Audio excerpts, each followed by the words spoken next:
بالله صلاة دائمة بدوام ملك الله. أعوذ بالله من الشيطان الرجيم. بسم الله الرحمن الرحيم.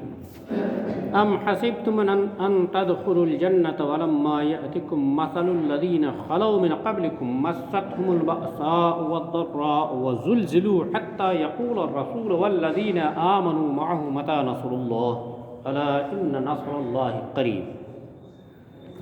کیا اس گمان میں ہو کہ جنت میں چلے جاؤ گے اور ابھی تو تم پر اگلوں کی سی روداد نہ آئی؟ عام طور پر ہم لوگ تو یہی سمجھتے ہیں کہ جنت ہمارے لیے فری ہے، ایسے ہی چلے جائیں گے،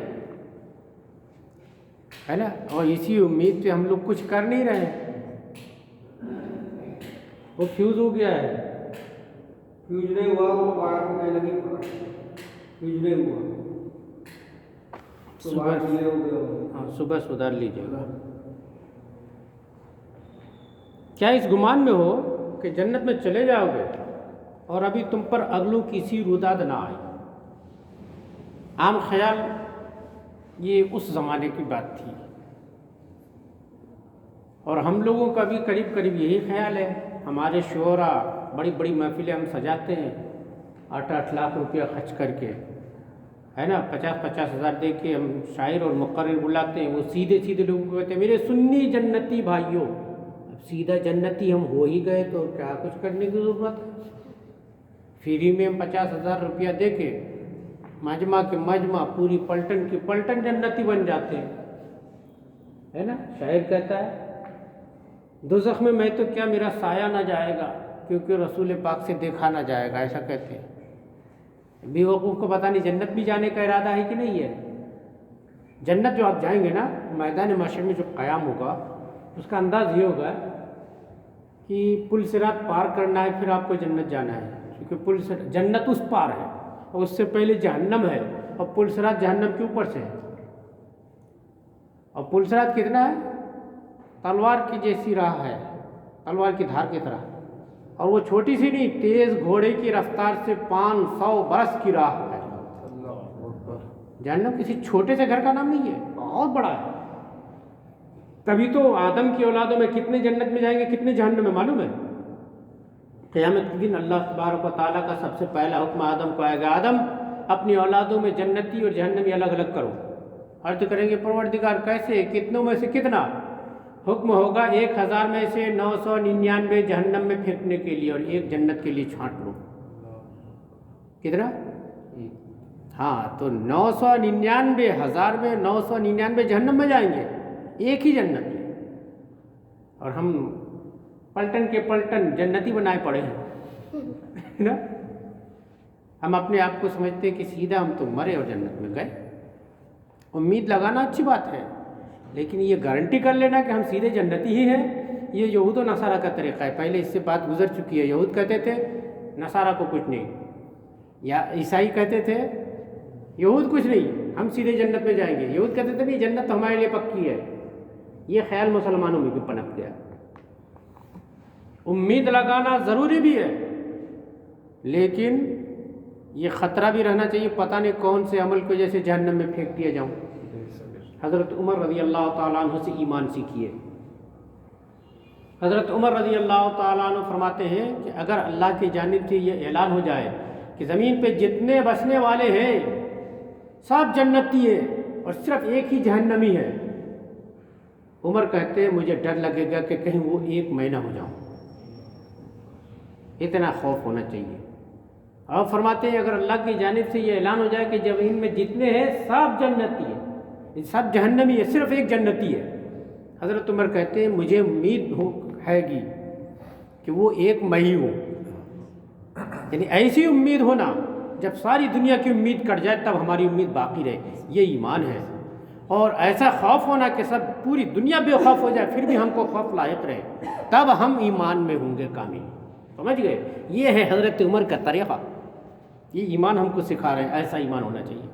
اور ہم لوگ تو کیا ہے 50,000 کے ایک شاعر کو دے کے سب کو پلٹن کے پلٹن جنتی بنوا لیتے ہیں، اور پھر اس کا نتیجہ یہ ہوتا ہے کہ ہمارے جوان جو ہمارے سنی مسلمان ہیں یہ سمجھتے ہیں کہ ہم تو پکے جنتی ہیں ہی، کیا ضرورت ہے نماز روزہ حج زکوٰۃ وغیرہ کی.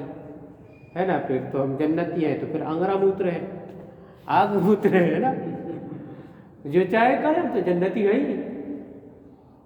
اللہ صحابہ کو فرما رہا ہے، ہم کو آپ کو نہیں، صحابہ جو ان کا مرتبہ غوثوں سے اوپر ہے، ان کو فرما رہا ہے ام حسبتم ان تدخلوا الجنہ، کیا تم اس گمان میں ہو کہ جنت میں چلے جاؤ گے؟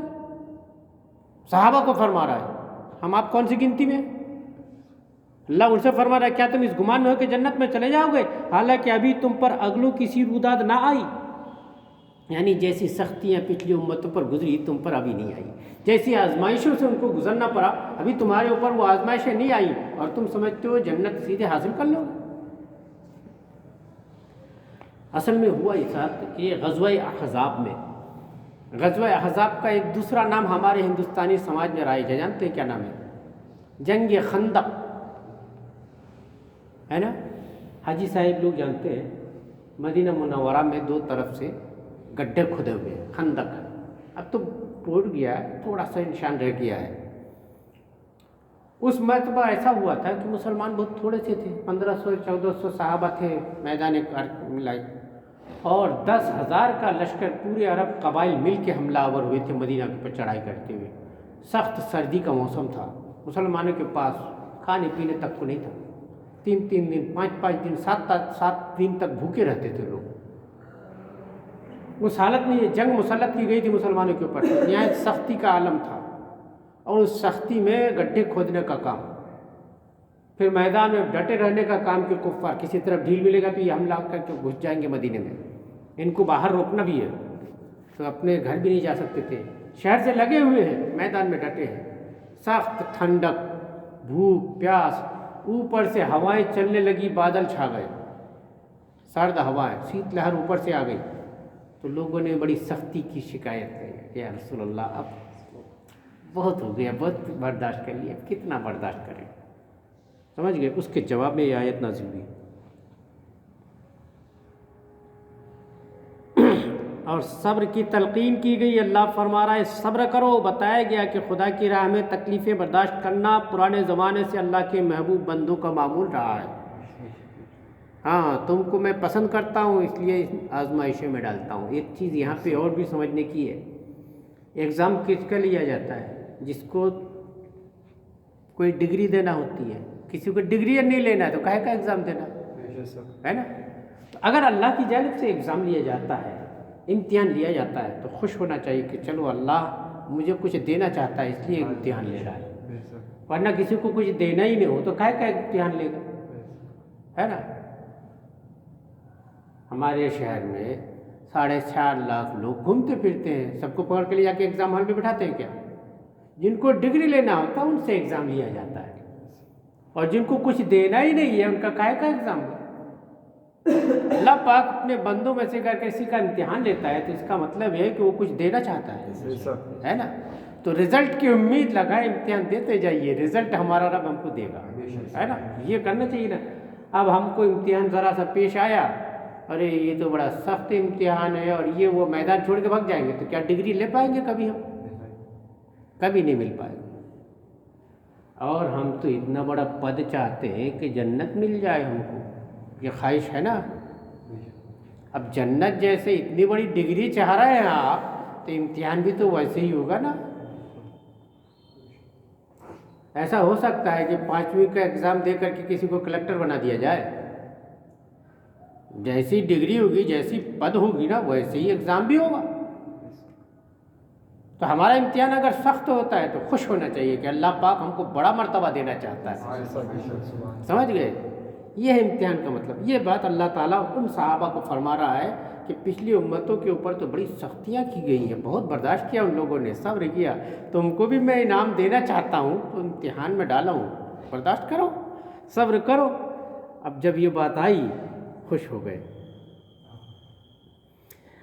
حدیث شریف میں ہے، بخاری شریف میں، حضرت خباب بن عرف، یہ ایک غریب مسلمان تھے، غلام تھے، غلامی سے آزادی ملی، بہت غریبی میں دن کاٹ رہے تھے، مکہ مکرمہ میں یہ ایمان لا لیے تھے، اور آپ کو معلوم ہے کہ مکہ میں مسلمانوں کے اوپر کتنا ظلم و ستم ہوتا تھا، بہت ستایا جاتا تھا، تکلیفیں ہر طرح سے پہنچائی جاتی تھی۔ شعب ابی طالب میں 3 سال تک ہمارے رسول کو محصور کر کے رکھا گیا، ایک گھاٹی میں بند کر دیے تھے حضور کے خاندان والوں کو، نکلنے نہیں دیتے، کوئی آپ سے بات نہیں کرتا تھا، آپ لوگوں سے خرید فروخت نہیں کرتا تھا، کوئی سامان باہر سے آنے نہیں دیتا تھا۔ معلوم ہے اس زمانے میں، معلوم ہے جوتے، چمڑے کے کپڑے، چمڑے کے مشک پانی میں رکھنے والے، یہ سب چمڑے کے تھیلے وغیرہ، یہ سب پکا پکا کے کھا گئے حضور کے گھر والے۔ آج ایک مسئلہ بہت زور شور سے وہ لوگ اٹھاتے ہیں، بولے مرغی چمڑی کے ساتھ کھا جاتے ہیں لوگ۔ کئی لوگ بولتے ہیں میں تو نہیں کھاتا، کھاتے سب ہے، چمڑا حرام ہے پھر بھی کھا جاتے ہیں۔ میں رام نگر میں تھا تو یہ مسئلہ آیا تھا، کیونکہ وہاں صدر صاحب نے مرغی کی دکان کھول لی، تو لوگوں کو اور کچھ ملا نہیں تو الزام لگانے کے لیے بولے بتاؤ چمڑا کھاتے ہیں، کھلاتے ہیں، بھنجڑ مرغا بیچتے ہیں، بھنجڑ بکرا بیچتے ہیں، بولے چمڑا کھانا تو حرام ہے۔ میں نے کہا یہ حرام کا فتویٰ تم لائے کہاں سے بھائی؟ اگر یہ کہتے ہو حرام ہے تو رسول اللہ نے بھی کھائے ہیں، تو کیا سمجھ رہے تمہارے رسول نے حرام کھایا؟ تو سوچو تو کہاں فتویٰ لگا رہا ہے تم؟ خباثت نہیں کرنی چاہیے، تمہاری طبیعت نہیں چاہتی ہے تم نہیں کھا سکتے، بات الگ ہے، لیکن جو چیز حلال ہے اسے حلال ہی رہنے دو، اپنے طور پر حرام مت کہو کسی چیز کو بھائی۔ شعبی پہ ابھی طالب میں محصور تھے حضور کے گھر والے، کچھ نہیں تھا تو وہ چمڑے کے تھیلے، مشکیزیں وہ پکا پکا کے کھائے، جان تو بچانی تھی نا۔ بھائی لوگ جو ہے نا کچھ بھی فتویٰ داغتے رہتے ہیں۔ برابر کہنے کا مطلب یہ ہے کہ اتنی سختی کا عالم تھا، اور اس سختی میں ایک دن رسول اللہ مسجد حرام شریف میں، کعبہ شریف میں ایک طرف ٹیک لگا کے بیٹھے تھے غمگین حالت میں۔ خباب بن ارس پہنچے، یا رسول اللہ بہت ہو گیا، دعا کر دیجئے، کیا آپ ہمارے لیے دعا نہیں کریں گے؟ کعبے میں بیٹھے ہیں آپ، کیا سختیاں اتنی ہو رہی ہیں آپ کی امت کے اوپر، مسلمانوں کے اوپر، آپ کے ماننے والوں کے اوپر، آپ ہمارے لیے دعا نہیں کریں گے؟ جب یہ باتیں حضرت خباب نے کہی نا، حالانکہ بہت برداشت کرنے والے تھے، لیکن جا کر کے جب یہ باتیں کہیں تو رسول اللہ صلی اللہ تعالیٰ علیہ وسلم نے فرمایا تم سے پہلے لوگ گرفتار کیے جاتے تھے، زمین میں گڈھے کھود کر دبا دیے جاتے تھے، آرے سے چیر کر 2 ٹکڑے کر ڈالے جاتے تھے، لوہے کی کنگھیوں سے ان کے گوشت نوچے جاتے تھے، اور ان مصیبتوں کے باوجود ان کو دین سے نہیں ہٹا سکتے تھے۔ تمہارے اوپر تو ابھی ایسی سختیاں آئی نہیں ہیں، کیا برداشت نہیں کرو گے؟ اللہ کو راضی کرنے کے لیے نہیں جھیلو گے؟ حضرت خباب کہتے ہیں اس کے بعد مجھے ایسے مضبوط میرا دل ہوا کہ کفار جتنی مجھے تکلیفیں پہنچاتے تھے مجھے خوشی نصیب ہوتی تھی۔ سمجھ گئے؟ یہ وہی بات اللہ تبارک و تعالیٰ فرما رہا ہے کہ کیا تم اس گمان میں ہو کہ جنت میں چلے جاؤ گے اور ابھی تم پر اگلوں کی سی روداد نہ آئی؟ پہنچی انہیں تکلیفیں اور سختیاں اور ہلا ہلا ڈالے گئے، یہاں تک کہ کہہ اٹھا رسول اور اس کے ساتھ کے ایمان والے کب آئے گی اللہ کی مدد؟ یعنی اتنی سختیاں اور ایسی مصیبتیں اور ایسی تکلیفوں میں ڈالے گئے پچھلے لوگ کہ رسول جو انتہائی صبر کرنے والے ہوتے ہیں ان سے بھی نہ رہا گیا، اور ان کے ساتھ والے ایمان والے وہ کہہ اٹھے اللہ اب مدد بھیج دے، اب کتنی دیر ہے مدد بھیجنے کو، یعنی برداشت سے باہر ہو گئی تھی، پھر بھی ان حضرات نے دین سے قدم نہیں ہٹایا، ایمان پر ثابت قدم رہے، اس کے باوجود ہٹ نہیں۔ جب یہ بات آیت نازل ہوئی تو صحابہ کو صبر کرنا نصیب ہو گیا کہ واقعی میں جب پہلے بزرگ، پہلے ایمان والے انبیاء و مرسلین برداشت کر سکتے ہیں تو ہم تو پھر بھی غلاموں میں سے ہے نا۔ آج ہم آپ اپنے اوپر قیاس کر لیں، لوگ کہتے ہیں نا مسلمانوں کی دعا کوئی نہیں کیوں بھیج ہوتی، مسلمان تکلیفوں میں کیوں ہے؟ ارے وہ آزمائے گا نہیں کیا؟ اس کو اتنا بھی حق نہیں ہے، اللہ کو اتنا بھی حق نہیں ہے، وہ آزمائے گا نا۔ اچھا تھوڑی بہت آزمائش میں تو ہم میدان چھوڑ کے بھگ جاتے ہیں، بھاگتے نہیں بھاگتے؟ تو جب چھوٹے امتحان میں فیل ہوتے ہو تو بڑا رتبہ کہاں سے امید لگائے بیٹھے ہو؟ 5ویں میں فیل ہو تو اسی لائق رہو نا۔ فیل ہوتے ہیں 5ویں میں اور امید لگاتے ہیں کلکٹر بننے کی، راشٹرپتی بننے کی امید لگائے بیٹھے، جہاں کے فیل ہو اسی کے حساب سے کام مل جائے، یہ اس کا احسان ہے کہ تم کو کھانا پینا دانا دیا جا رہا ہے، ایمان سلامتی کا دعویٰ کر رہے ہو، ٹھوک رہے ہو، پہلی کلاس میں فیل ہے اس کے بعد بھی تم کو بھگا نہیں رہا ہے، وہ مسلمان کہہ رہا ہے، ایمان والا کہہ رہا ہے۔ اس دین میں یہ خاص ہے، تمام فرمایا گیا ہے کہ شراب پینے والا، اللہ کو بھول جانے والا، اس کے بھی جنازے کی نماز پڑھی جائے گی، اس کو بھی قبر میں دفن کیا جائے گا، ہے نا، جبکہ وہ فیل ہے، ہم جانتے ہیں وہ فیل ہے، کون سا شریعت کا حکم عمل کر رہا ہے وہ؟ وہ تو ناپاک رہ رہا ہے، اس کے باوجود ہم کو حکم دیا کہ اس کا جنازے کی نماز پڑھو، اس کو مسلمانوں کے جیسا کفن دو، اس کو مسلمانوں کے جیسا دفن کرو. اتنا باقی ہے. اور کیا چاہتے ہو تم؟ پہلی کلاس میں فیل ہے، پھر بھی اللہ کی جانب سے یہ اکرام ہے مسلمان کا. ہم درجے چاہتے ہیں، دعا مانگتے ہیں تو کوئی مر گیا، ہمارا باپ بھائی چچا بھتیجا رشتہ دار، ان کو درجوں بلندیاں عطا فرما، ایسا چاہتے ہیں سیدھے سیدھے. اور دعا بھی مانگتے تو چھوٹی موٹی جنت کی نہیں مانگتے، ہے نا. مولوی صاحب لوگ خاص طور سے یہ عادت بنا ڈالے، ان کو جنت الفردوس میں جگہ دے. بیوقوف، جنت الفردوس کن کی ہے؟ وہ نبیوں کی جنت ہے. وہ شرابی، کبابی، جواری، خرابی، ساری دنیا کی خرابی ہے، مر گیا، اس کو چاہتے ہیں نبیوں کی جنت میں پہنچا دیں. اپنی اوقات کے حساب سے دعا مانگو نا. نہیں، دعا کیا مانگتے ہیں؟ اس کو سیدھے جنت الفردوس میں پہنچا دے. اس کا کرم ہے، وہ چاہے تو پہنچا بھی دے. یہ میں یہ نہیں کہہ رہا ہوں کہ اس کے لیے کچھ بعید ہے، اس کی قدرت کے اندر ہے، لیکن اپنی اوقات نہیں بھولنا چاہیے نا انسان کو. ہمارے آپ کے جیسے لوگوں کو اللہ پاک جہنم سے بچا دے، یہی بہت بڑا انعام ہوگا. چلو اس کے بعد بھی رسول اللہ کی شفاعت پر امید کرتے ہوئے ہم جنت کا سوال کر رہے ہیں، تو کم سے کم ایسا تو کرو کہ کچھ لائق نہیں تو ایک دم نالائق بھی نہ بنو دعا مانگنے میں. کم سے کم سیدھے سیدھے سب سے اونچی والی جنت مانگ لیتے ہیں، جنت الفردوس میں مانگ لیتے ہیں سیدھا. یہ نبیوں کی جنت ہے. وہ نبیوں کی جنت ہم جیسے ناہنجاروں کو مل جائے گی؟ کچھ تو عقل رکھنی چاہیے آدمی.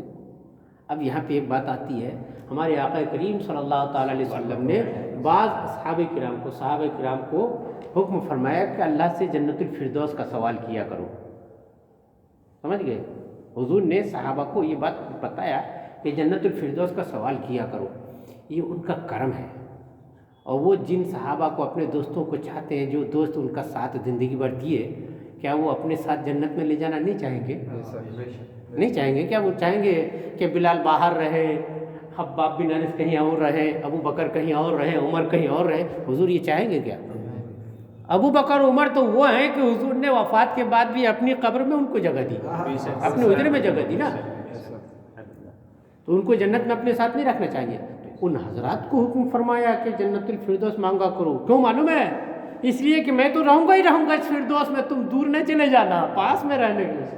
اس لیے حضور نے ان کو حکم فرمایا. اب ہم جیسے ناہنجار بھی سمجھے کہ ہم بھی ابو بکر کے ساتھ رہیں گے، یہ ہماری کم عقلی ہوگی نا. تو ہم کو تو یہی دعا مانگنی چاہیے کہ جہنم سے بچ کے کسی طرح جنت میں چلے جائے نا، یہی بہت بڑی کامیابی ہے. قرآن پاک میں فمن زحزح عن النار، قرآن میں ہے جو جہنم سے بچا لیا گیا فقد فاز فوزا عظیما، بڑی کامیابی پا لیا اس نے. یہ ہمارے آپ کے جیسے ناہنجاروں کے لیے اللہ نے فرمایا ہے جو جہنم سے بچا لیا گیا وہی بہت بڑی کامیابی ہے. نہیں ہے؟ ہم سوال کرتے ہیں سب سے اونچے جنت کی. یہ مولوی صاحب لوگ جو ہے آپ کو خوش کرنے کے لیے اس سوال میں جھوٹ شامل ہے، یاد رکھنا. اور جس دعا میں جھوٹ شامل ہو وہ دعا مردود ہوتی ہے.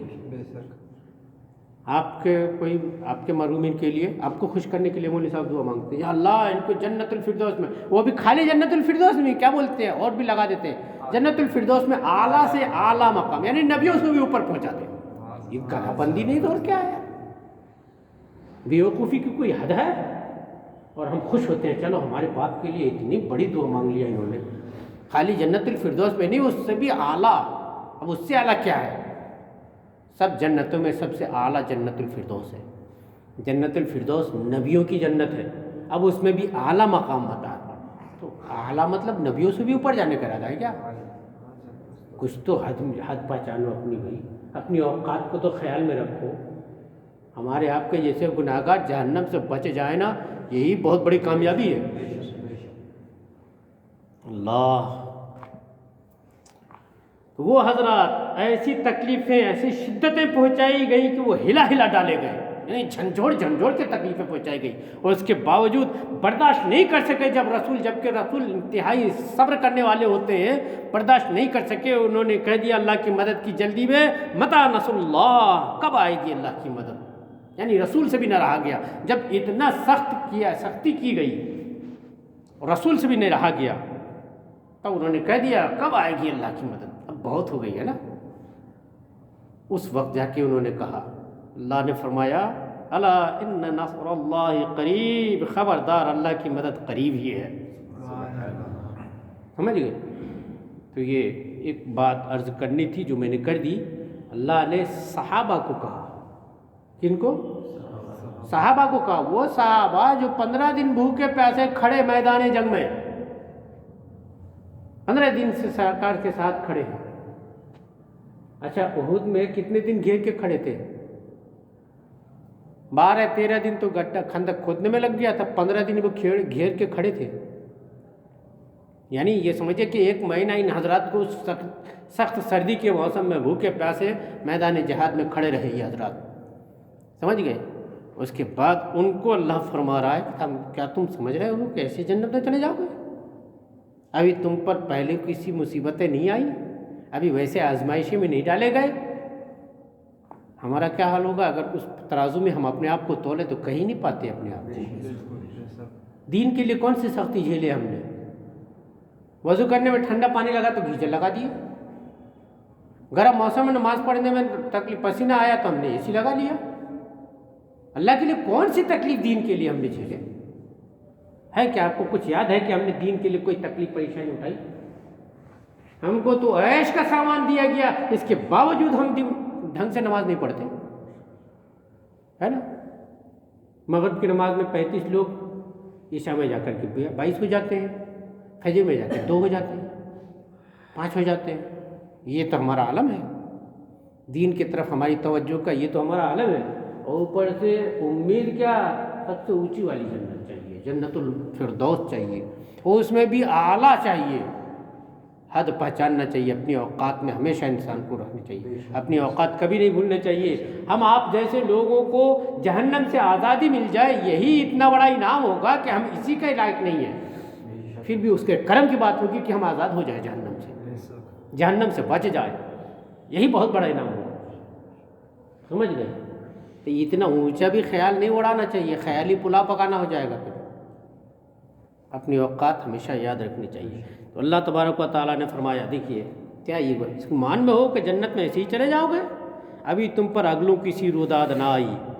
سنو، پہنچی انہیں تکلیفیں اور شدتیں اور ہلا ہلا ڈالے گئے، یہاں تک کہ کہہ اٹھا رسول اور اس کے ساتھ کے ایمان والے، کب آئے گی اللہ کی مدد؟ سن لو، بے شک اللہ کی مدد قریب ہے. اب یہاں پہ ایک سوال آیا. ایک صحابی حضرت عمرو بن جموح، بزرگ صحابی تھے، عمر دراز تھے، آپ کے پاس مال دولت بہت تھی. ایک دن انہوں نے رسول اللہ سے عرض کیا، رسول اللہ میں کیا خرچ کروں اور کہاں خرچ کروں؟ اللہ کیا میں خرچ کرنا چاہتا ہوں. یہ صدقات واجبہ کی بات نہیں کر رہے، نہیں زکوٰۃ یا صدقہ فطر یا قربانی ان کی بات نہیں پوچھ رہے. اس کے علاوہ میں خرچ کرنا چاہتا ہوں اللہ کے لیے، تو کہاں خرچ کروں اور کہاں خرچ کروں؟ اس کے جواب میں یہ آیت نازل ہوئی، یسألونک ماذا ينفقون قل ما انفقتم من خیر فللوالدین والاقربین والیتامى والمساکین وابن السبیل وما تفعلوا من خیر فإن اللہ بہ علیم. میرے محبوب آپ سے پوچھتے ہیں کیا خرچ کریں؟ تم فرماؤ جو کچھ مال نیکی میں خرچ کرو تو وہ ماں باپ، قریب کے رشتہ دار، یتیموں، محتاجوں اور مسافروں کے لیے ہے. جو خرچ کرو، یہ اللہ تبارک و تعالیٰ نے آزادی دی، مطلب کوئی رقم طے نہیں ہے. زکوٰۃ، صدقہ فطر وغیرہ کے لیے تو رقم طے ہے کہ اتنا کرنا پڑے گا، قربانی کے لیے بھی طے ہے، لیکن اس کے علاوہ جو نفلی طور پر خرچ کرنا چاہتے ہو تو جو خرچ کرو. 1 روپیہ خرچ کرو وہ بھی خرچ ہے، 1 لاکھ خرچ کرو وہ بھی خرچ ہے، 1 کروڑ خرچ کرو وہ بھی خرچ ہے. جو خرچ کرو اور نفلی طور پر جو کچھ بھی کرنا چاہتے ہو، مگر خیال رکھو خرچ کن کے اوپر کرنا ہے؟ سب سے پہلے ماں باپ، ہے نا. اب زکوٰۃ فطرہ یا وغیرہ تو ماں باپ کو دے نہیں سکتے، چونکہ صدقات واجبہ ان کو دیں گے تو ادا ہی نہیں ہوگا، چونکہ وہ ہمارے اصول ہیں. اصول اور فروع کو زکوٰۃ، صدقہ فطرہ وغیرہ نہیں دے سکتے. تو ماں باپ کو دینے کا مطلب صدقہ نافلہ، جو کچھ خدمت میں پیش کرنا چاہیں. تو ماں باپ سب سے پہلی چیز، قریب کے رشتہ دار، ہے نا، اور یتیموں، محتاجوں اور مسافر کے لیے سب سے پہلے اگر خرچ کرنے کا جذبہ آپ کے اندر ہے تو ماں باپ کی خدمت میں پیش کیجیے. پھر قریب کے رشتہ داروں میں کوئی ضرورت مند ہے ان کی خدمت میں پیش کیجیے. اس کے بعد ہے یتیموں اور محتاجوں کا سوال. یتیم وہ بچے جو ماں یا باپ کی طرف سے محتاج ہو گئے، محروم ہو گئے، باپ نہیں ہے، ماں نہیں ہے، ان کو دینا ہے۔ اور محتاج، پھر اس کے بعد جو مسلمان محتاج ہو گئے کسی صورت، اس کے بعد جا کر کے مسافروں کو دینے کا ہے۔ اب اس کی ترتیب کو یاد رکھ کے ہمارے بزرگ فرماتے ہیں اس ترتیب کو یاد رکھ کے خرچ کرنے کا ہے۔ مسجد میں آتے نا کئی دفعہ، بھائی میں فلانی جگہ سے آیا ہوں، میرا جیب کٹ گیا۔ آج کے دور میں ATM کارڈ، پے ٹی ایم، ATM ہے نا، UPI کوڈ، یہ وہ سارا سب کے پاس رہتا ہے، یہ پورے زیادہ تر دھوکے باز ہوتے ہیں۔ پھر بھی ہم سوچتے ہیں اللہ کے گھر میں مانگ رہا ہے، 50 روپیہ دے دیا، سمجھ گئے؟ تو یاد رکھو، اگر انجان مسافر کو آپ نے 50 دیا، کم سے کم محتاج کو، اپنے محلے کے کسی محتاج کو جا کے 100 دو، اور اپنے محلے میں کوئی یتیم ہے تو اس کو جا کے 200 دو، اپنے قریب کا کوئی رشتہ دار محتاج ہے تو اس کو 500 دو، اور ماں باپ ضرورت مند ہے تو اس کو جا کے 1000 دو، تب یہ لائن کلیئر ہوگا۔ آپ سوچیے ہم یہاں دیکھ کے بہت بڑے بن گئے دانی، اللہ کے گھر میں جیسا مانگنا حرام ہے ویسے دینا بھی حرام ہے۔ یہ اللہ کے دربار ہے، اللہ کے دربار کی توہین ہے کہ یہاں آ کر کے کوئی بھیک مانگے کسی انسان سے۔ یہاں آ کے مانگنا ہے تو اللہ سے مانگنا ہے، سمجھ گئے؟ اور ہم لوگوں نے دستور بنا لیا ہے مسجد میں ہی مانگنے کا، جبکہ مسجد میں مانگنا چاہیے، مسجد مانگنے کے لیے آتے ہیں، مگر کس سے؟ اللہ سے مانگنے کے لیے آتے ہیں، مسجد ہی اس کے لیے ہے، اللہ کا دربار ہے وہ۔ آپ کو کیا لگتا ہے کسی بادشاہ کے پاس جاؤ، ان کے دربار میں گھسو اور جا کر کے بادشاہ کے چپراسی سے کو دینا ہے یار 5 روپیہ؟ بادشاہ کو کیسا لگے، کیسا خبیث انسان ہے، میں بادشاہ سب کچھ دے سکتا ہوں، میں موجود ہوں، میرے سامنے دوسرے سے مانگ رہا ہے؟ بادشاہ راضی ہوگا، خوش ہوگا کہ ناراض ہوگا آپ سے؟ ہے نا؟ تو آپ کیا سمجھتے ہو اللہ کے دربار میں آ کے ہم دوسروں سے مانگ رہے ہیں، اللہ پاک راضی ہو رہا ہے، خوش ہو رہا ہے؟ اور اگر جیسے کسی چپراسی سے جا کر کے بادشاہ کے دربار میں اردلی سے جا کے بولا 100 روپیہ دینا ہم کو، مجھے ضرورت ہے، میں محتاج ہو گیا ہوں، 100 روپیہ دے، اور اردلی نکال کے اگر وہاں 100 روپیہ دے دے تو بادشاہ مانگنے والے سے تو ناراض ہوگا ہی ہوگا، اس اردلی کی طرف بھی غضب کی نگاہ سے دیکھے گا، کیوں؟ میرے سامنے دانویر بن رہا ہے تو، ہے نا، میں موجود ہوں، میرے سامنے دے رہا ہے، تو کیا اللہ پاک کو برا نہیں لگتا؟ اسی لیے بزرگوں نے فرمایا مسجد میں مانگنا بھی اور دینا بھی دونوں نہ دیں۔ ہم یہاں پھٹ سے دے ڈالتے ہیں۔ ایسے ہی یہ ترتیب یاد رکھنا چاہیے، آپ کسی محتاج کو بازار میں گھومتے 10 روپیہ دے دیے تو واپس آؤ نا، اپنے محلے میں دیکھو، اگر کوئی محلے میں یتیم ہے تو اس کو 20 دو، اپنے رشتہ داروں میں کوئی ضرورت مند ہے تو اس کو 40 دو، اور اگر ماں باپ کو ضرورت ہے تو ان کو 80 دو، تب اس 10 روپیہ کا ہاضمہ ہوگا، تب وہ برابر ہوگا، کلیئر لائن، سمجھ گئے؟ وہی ڈبل کرتے جانا پڑے گا۔ اور ہم لوگ وہاں دے کر کے کئی جگہ کیا ہوتا ہے، بھائی لوگ ایک دوسرے کو چڑھاتے ہیں، جلسے وغیرہ میں کیا بولتے ہیں، لاؤ اللہ کے نام پہ، بڑے بڑے اللہ والے نکل آتے ہیں، پیسہ دے کر کے اللہ والے بن جاتے ہیں، اللہ کے نام پہ دے دیتے ہیں، اور گھر میں معلوم ہے باپ کی دوا کسی سے نہیں لے آیا ہے نا، ماں باپ پریشان حال گھر میں موجود ہیں، ماں نے 1 مہینے سے کر رکھا ہے بیٹا پائے کھانے کا من کر رہا ہے، بیٹا کو پائے لانے کی فرصت نہیں ہے، جلسے میں گئے تو بڑے دان ویر بن گئے، سمجھ گئے؟ آپ دنیا کو کروڑوں لوٹا دو، اگر آپ کے ماں باپ ترس رہے ہیں تو آپ کا کروڑوں لوٹانا بیکار ہے۔ آپ ماں باپ کو چیز کیا سمجھے ہو، ان کے حقوق اللہ نے اپنے حقوق کے ساتھ بیان فرمائے، ماں باپ کوئی معمولی چیز کا نام نہیں ہے۔ اللہ، ہاں تو آئے حضرت عمرو بن جموح، سوال کیا یا رسول اللہ کیا خرچ کروں، کہاں خرچ کروں؟ ارشاد فرمایا، اللہ نے فرمایا تم سے پوچھتے ہیں کیا خرچ کریں، تم فرماؤ جو کچھ مال نیکی میں خرچ کرو تو وہ ماں باپ، قریب کے رشتہ داروں، یتیموں، محتاجوں اور مسافر کے لیے ہے، اور جو بھلائی کرو بے شک اللہ اسے جانتا ہے، جو بھلائی کرو، یعنی یہ ہر نیکی کو عام ہے۔ اب کئی لوگ ہو سکتا ہے کہ اگر روپیہ خرچ کر سکتا تو نیکی کماتا، غریب محتاج مسلمان سوچے کہ یار میرے پاس تو ہے نہیں خرچ کرنے کے لیے تو کیا خرچ کروں، تو اللہ نے ان کو بھی اپنے اجر میں دینے میں شامل کرنے میں فرمایا جو بھی بھلائی کرو، روپیہ پیسہ ہی دینا خالی بھلائی نہیں ہے نا، تم ایک کمزور آدمی کو دیکھے اس کو سہارا دے دیے، تم نے ایک نہیں جاننے والے کو دیکھے اس کو 2 علم کی باتیں بتا دیے، اور کچھ نہیں، ایک مسلمان کو حالت میں دیکھے کسی بھی، آپ نے اس کے حق میں دعا فرما دی، اچھی حالت میں دیکھے تو اچھائی کی ترقی کی دعا کر دی، بری حالت میں دیکھی تو اس کو اچھی حالت کے لیے دعا کر دی۔ یہ بھی صدقہ ہے، جو بھلائی کرو اللہ نے سب کے لیے دروازہ کھول دیا کہ جو بھلائی کرو اللہ اسے جانتا ہے، یعنی اس کا اجر اللہ جل شانہ عطا فرمائے گا۔ اب بھلائی اس میں عام کر دیا اللہ تبارک و تعالیٰ نے، اب اس میں صرف مالداروں یا دولت مندوں کے لیے نہیں رہ گیا، سمجھ گئے؟ جس کے پاس آپ کو جہاں موقع ملے وہاں بھلائی کر جاؤ، ہے نا۔ اب یہ جو سوال بار بار کرتے ہیں مولوی صاحب لوگ زکوٰۃ نہیں نکالتے، مولوی صاحب لوگ قربانی نہیں کرتے، تو مولوی صاحب لوگ تو ہر جمعے اللہ کے کرم سے کچھ نہ کچھ بھلا تو سوچ ہی لیتے ہیں۔ آپ کتنا سوچتے ہو؟ آپ کیا سمجھتے ہو قرآن حدیث کی باتیں بتانا آپ کے 100-200 روپیہ خرچ کرنے سے سستا ہے کہ مہنگا ہے؟ اپنی زندگی آدھی خرچ کر کے علم حاصل کیا ہے، اور آدھی زندگی لوگوں کے تابع داری میں آدھی ادھوری تنخواہ میں گزارا کرتا ہے، اس کے بعد بھی آپ کو دین کی بات بتاتا ہے۔ آپ کیا سمجھ رہے ہو یہ سستا ہے؟ بے شک اللہ اسے جانتا ہے، یعنی اس کا اجر عطا فرمائے گا۔ کتب علیکم القتال وهو کرہ لکم وعسى ان تکرہوا شیئا وهو خیر لکم وعسى ان تحبوا شیئا وهو شر لکم واللہ یعلم وانتم لا تعلمون۔ اتنی بڑی بات اللہ نے فرمائی۔ اور تم پر فرض ہوا خدا کی راہ میں لڑنا۔ کیا فرض کیا اللہ نے؟ تم پر فرض کیا اللہ کی راہ میں لڑنا، اور وہ تم کو ناگوار ہے۔ جہاد مسلمانوں کے اوپر، اگر مسلم علاقوں میں یا مسلم ملکوں کے اوپر چڑھائی کر کے کفار آتے ہیں تو ایسی صورت میں جہاد فرض عین ہو جاتا ہے، یعنی ہر مسلمان کو تلوار لے کے میدان میں آنا پڑے گا، فرض عین ہو جاتا ہے۔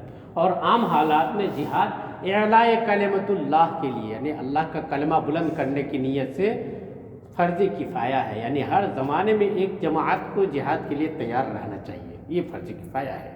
لیکن اگر مسلمانوں کے اوپر چڑھائی کر کے کوئی قوم آ رہی ہے، مسلم ملکوں پہ قبضہ کرنے کی نیت سے کوئی آ رہا ہے، تو ایسی صورت میں ہر مسلمان کے اوپر جہاد کرنا فرض ہو جاتا ہے۔ یہ فتویٰ دیا تھا علامہ فضل خیر آبادی نے، جب انگریز لوگ مسلمانوں پر دباؤ ڈال رہے تھے اور ہندوستان پہ قبضہ جما لیے تھے، جہاد فرض عین کا فتویٰ دیا تھا، اور تبھی تو مسلمان اٹھے تھے۔ ہندوستان کو آزاد کرانے کے لیے سب سے زیادہ خون اگر کسی نے دیا ہے تو وہ مسلمانوں کا ہے، خصوص علماء کرام کا ہے۔ یہ ہماری کم نصیبی ہے کہ اتنا سارا خون بہانے کے بعد ہم نے اپنے ان خون کے بارے میں صرف لوگوں کو بتانے تک کی ہمت نہیں کی۔ لوگوں نے شرے لے لیا، کرے کوئی مرے کوئی، اور وہ میوہ کھانے کے لیے وہ آگے آ گئے۔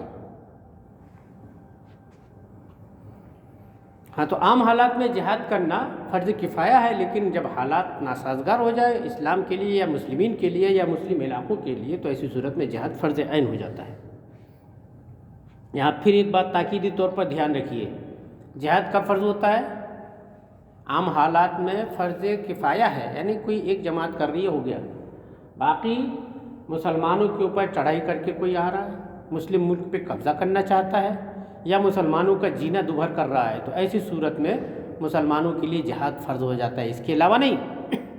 اب کچھ لوگ جو کہتے ہیں وہ وہاں پہ حملہ کر رہے ہیں، وہ وہاں پہ کر رہے ہیں، کوئی بم پھوڑ کے جا رہا ہے، کوئی کچھ کر کے جا رہا ہے، اور اس کو لے کے اسلام کو پوری دنیا میں بدنام کرنے کی کوشش کی جا رہی ہے، تو یہ اسلامی جہاد ہے ہی نہیں۔ یہ لوگ اپنے اپنے طور پر اپنے کسی مقصد کے لیے لڑ رہے ہوتے ہیں، اسلام کے لیے نہیں لڑ رہے ہوتے، سمجھ گئے؟ اگر اسلام کے لیے لڑ رہے ہوتے نا تو اسلامی اصول میں سے ہے، جو آپ سے جنگ نہیں کرتا اسے آپ جنگ نہیں کر سکتے ہو۔ جو بوڑھے ہیں، جو بچے ہیں، جو عورتیں ہیں، ان کے اوپر آپ حملہ نہیں کر سکتے۔ یہ سب ایسا سوچتے ہیں کیا؟ یہ تو بم اسٹیشن میں باندھ کے اڑا دیے، کوئی بھی مر سکتا ہے اس میں، اس کو جہاد تھوڑی کہتے ہیں، یہ تو فساد ہے۔ اب اس فساد کو تم جہاد کا نام دے کر کے اسلام کے اوپر چڑھائی کر رہے ہو، تو یہ تمہارے اندر کا فساد ہے جو اس فساد کو کنٹرول کرنے کی کوشش کر رہا ہے۔ اور سچی بات یہ ہے کہ جتنے بھی آتنک کا ماحول گرم کیا گیا ہے نا، جہاں کہیں بھی، اس کے پیچھے کسی ایمان والے تقوی پرہیزگار والے مومن کا ہاتھ نہیں ہے، اس سے دور کہیں نہ کہیں انڈائریکٹلی انہی کفار کا ہاتھ ہے۔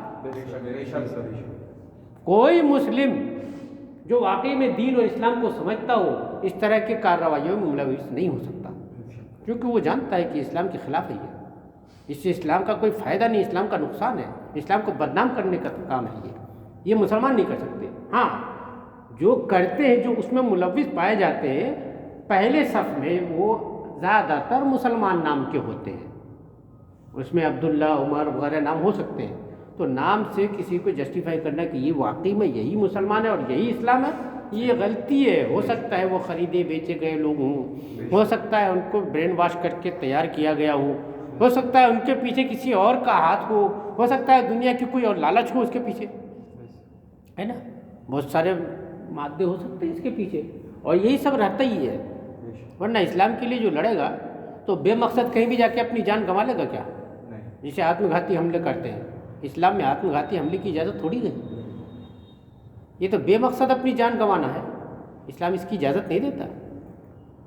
حرام جس چیز کو اللہ نے حرام فرمایا اگر جان پر بن جائے، اس جان کو بچانے کے لیے حرام کو حلال کر دیتا ہے اسلام، تو اب جان کو بے مقصد گنوا دینے کی اجازت کہاں دے سکتا ہے اسلام؟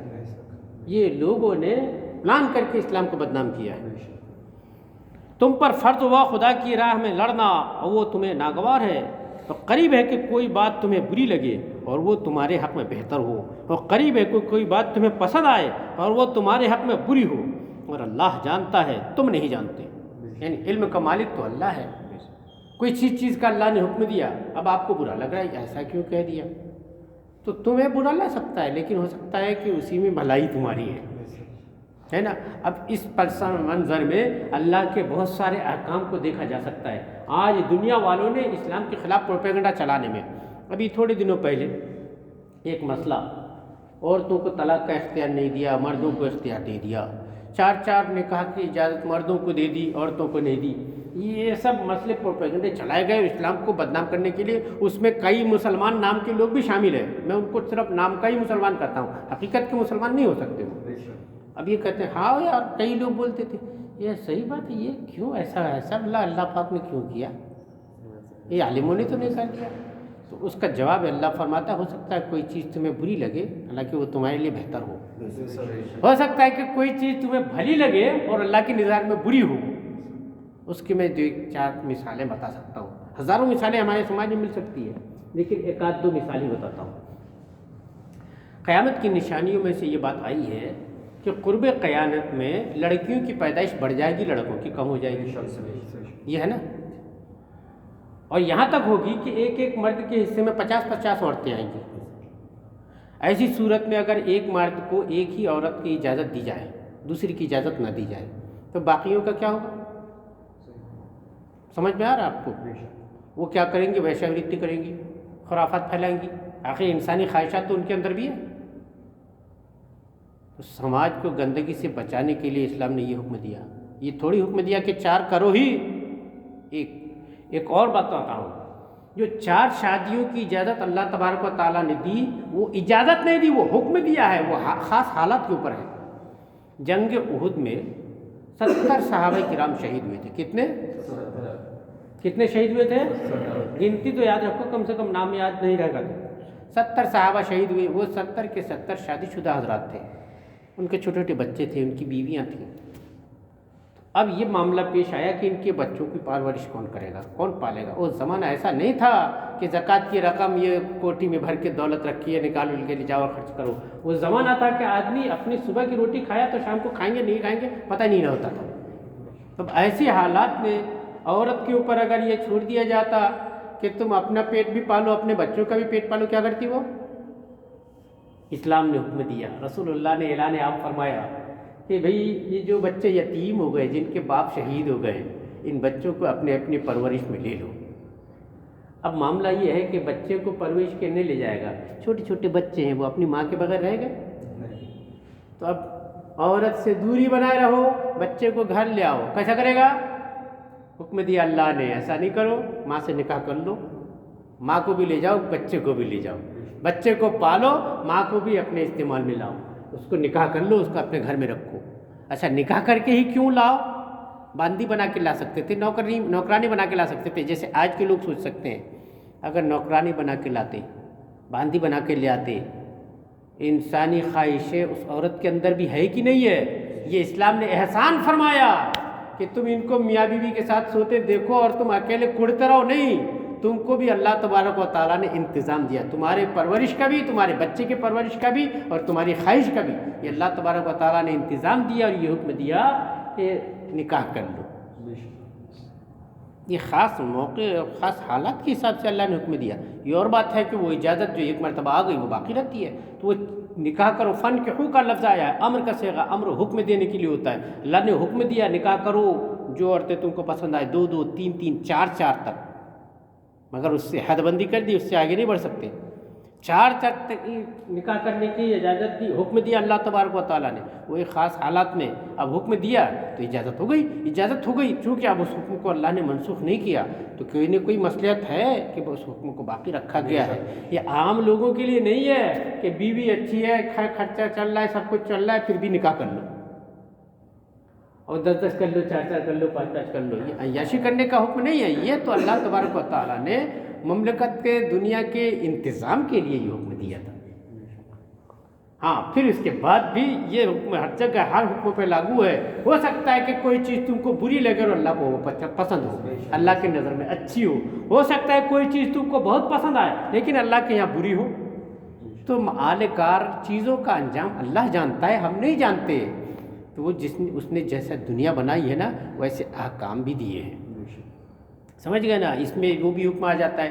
کئی لوگ بات کرتے ہیں نا، یار یہ جانداروں کو کھا جاتے ہیں، بکرا کھا جاتے ہیں، مرغی کھا جاتے ہیں، یہ جانور اللہ نے بڑے پیار سے پیدا کیا اور پھر کھا ڈالتے ہو۔ اللہ نے بڑے پیار سے بنایا، تم کھا ڈالتے ہو۔ اگر کھا ڈالنا برا ہے نا، اللہ پاک کھا ڈالنا اگر برا ہوتا، کیسے کہتے ہیں مار ڈالتے ہو، کھا ڈالتے ہو۔ اب تو سائنس نے اس بات کی تحقیق کر دی، ہم جو اناج بھی کھاتے ہیں نا اس میں بھی جان ہوتی ہے، نہیں ہوتی تو گیلی جگہ میں گیہوں کو پھینک دو تو اس میں سے پودا کیسے نکلتا ہے؟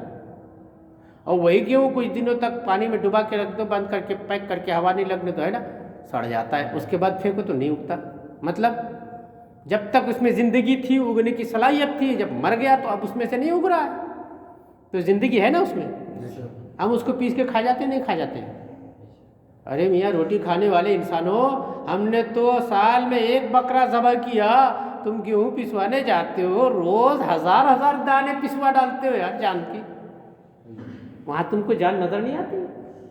سائنس نے اس بات کو پروف کر دیا ہے کہ ہر اناج میں، ہر چیز میں، دنیا کی ہر چیز میں جان ہے، یہاں تک کہ ہم جو سانس کھینچتے ہیں۔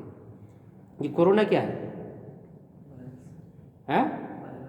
وائرس کس کو بولتے ہیں؟ بیکٹیریا سے بھی جو چھوٹے ورژن ہوتے ہیں ان کو وائرس بولتے ہیں۔ بیکٹیریا کیا ہے؟ جیو۔ بیکٹیریا کیا ہے؟ جیو ہے، کروموسومز، وہ جیو ہے۔ اس سے بھی جو چھوٹے ہوتے ہیں، جو ان ویژوئل ہوتے ہیں، دیکھے نہیں جا سکتے، اس کو وائرس بولتے ہیں۔ یہ جان ہی تو ہے۔ یہ ایک کورونا ایسی جان آئی کہ ہماری جان کو پریشان کر رہی ہے، اس کے علاوہ 1000 جانیں ہم سانس کے ذریعہ لیتے رہتے ہیں، کھاتے رہتے ہیں، روز ہزاروں طرح کے جیو ہم نگل جاتے ہیں، ہضم کر ڈالتے ہیں اس کو۔ دنیا میں کوئی جینے والا جاندار ایسا ہے ہی نہیں جو جیو کو نہ کھاتا ہو، جیو کے اوپر جس کی زندگی نہ چلتی ہو، ہر ایک ہے۔ اس کے بعد یہ دعویٰ کرنا، اللہ پاک نے اگر کہا ہے کہ بکروں کو کھاؤ تو اس میں ہمارے لیے بھلائی ہے۔ اللہ پاک نے کہا کہ یہ جانور تمہارے لیے حلال ہیں، ان کو کھا سکتے ہو، تو اس میں ہمارے لیے بھلائی ہے، مصلحت یہی ہے۔ آپ کو اچھی لگے بری لگے اس سے مطلب نہیں، اللہ کو اچھا لگ رہا ہے اس نے حکم دیا ہے، بنانے والا وہ ہے، کریٹر وہ ہے، تو وہ حکم دے گا کہ تم مشورہ دینے جاؤ گے، تم سے مشورہ کر کے حکم دے گا کیا ہوا۔ ہاں، قریب ہے کہ کوئی بات تمہیں بری لگے اور وہ تمہارے حق میں بہتر ہو، اور قریب ہے کہ کوئی بات تمہیں پسند آئے اور وہ تمہارے حق میں بری ہو، اور اللہ جانتا ہے تم نہیں جانتے۔ علم کی انتہا اللہ کو پہنچتی ہے کہ تمہارے حق میں کیا بہتر ہے کیا برا ہے، یہ اللہ جانتا ہے، اس کے حساب سے اس نے احکام نازل فرمائے ہیں۔ تمہیں فیصلہ کرنے یا مشورہ دینے کی بالکل بھی ضرورت نہیں ہے، وہ مالک علی الاطلاق ہے، حکم سناتا ہے، وہ کسی سے مشورہ نہیں کرتا۔